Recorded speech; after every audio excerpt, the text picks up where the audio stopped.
Di dapur anomali, balerina Capuchina sibuk memasak dan asyik teleponan. Ia sampai mengabaikan anaknya.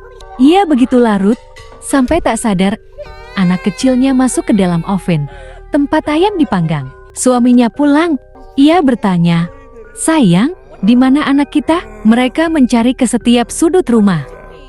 Sebelum lanjut, jangan lupa like, subscribe, dan nyalakan notif. Naas, anaknya gosong karena berada di oven. Berberpa tapi marah besar. Ia langsung membawa anaknya ke rumah sakit untuk mendapat perawatan. Ini menjadi pengingat kelalaian. Sekecil apapun bisa menjadi petaka.